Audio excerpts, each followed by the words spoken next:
Turning to some business news now, and Chinese and EU officials will attend a digital summit this Monday to discuss trade and investment. It was set to be held in Germany with all 27 EU leaders, but because of COVID-19, it's been cut down to a one-day video conference. Catherine Bennett from our business team is here to tell us more. Catherine, a trade deal between the EU and China ongoing for many years. What exactly is on the table today? Well, the atmosphere is going to be quite different from last year's summit.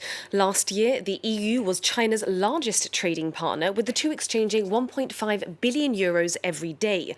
But hopes for a further free trade agreement have dissipated. And that's because of political issues overshadowing this summit. In particular, China's treatment of the Uyghur population and the Hong Kong security law. Instead, officials will today be signing a less ambitious agreement on food exports, putting in place a rule that protects regional food designations like Irish whiskey and Chinese red bean paste. Now, staying in China, the Chinese owner of the wildly popular video app TikTok has rejected Microsoft's bid to buy the company. Another company in the running is US-owned Oracle. Now, Oracle could be a clever choice for ByteDance for a number of reasons, particularly the support of the White House. US President Donald Trump said himself last month that Oracle would be a great company to take over operations. Now, that may be because Oracle actually has ties to the US government.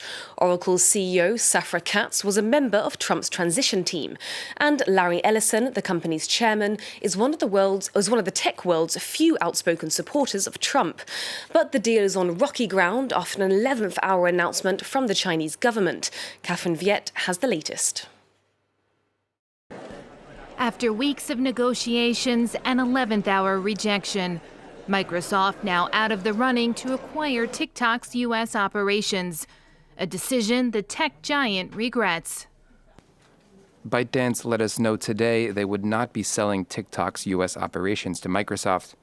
We are confident our proposal would have been good for TikTok's users while protecting national security interests.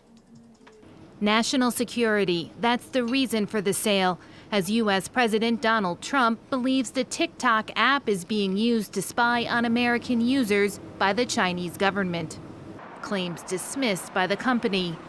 Last month, Trump signed an executive order requiring parent company ByteDance to sell its U.S. operations within 90 days or face being shut down. With the November 12th deadline rapidly approaching, time is running out for a deal to be made.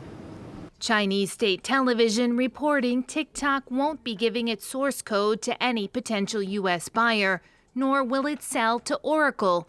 A possible partnership with the software giant could still be in the works, however. Meanwhile, the fate of TikTok's 100 million users in the U.S. hanging in the balance. Let's take a look at the markets now. European markets opening higher this morning, with London's FTSE up over 0.5% and the CAC 40 and Frankfurt's DAX up over 0.75%. We have a similar upwards trend in Asia during today's trading, with the Nikkei closing up over 0.5%, the Shanghai Composite also moving up 0.5%, and Hong Kong's Hang Seng Index rising by 0.75%. In Seoul, the Kospi leaping 1.33%.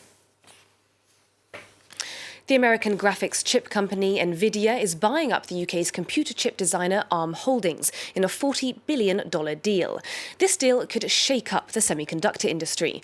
ARM's technology can be found in most smartphones. Hundreds of companies, including Apple, Samsung and Huawei, depend on its chip designs. This deal would put ARM Holdings under the control of a US company. That adds to the US's arsenal as it competes with China to build a strong domestic semiconductor industry. China and South Korea have, unsurprisingly, already come out in opposition to the deal. The UK has had twice as many job losses as during the 2008 financial crisis. According to a Freedom of Information request, there were 180,000 job cuts planned from January to March 2009 and 380,000 from May to July this year. That number is set to rise to 450,000 jobs lost in the third quarter of 2020. The UK government plans to end its furlough scheme, which paid the wages of around 9.6 million workers during the COVID-19 crisis at the end of November. However, MPs and businesses are urging the government to extend it, even if only for select industries, in order to prevent long-term unemployment rising even further. That's it from me for business. Okay, Catherine, thanks a lot.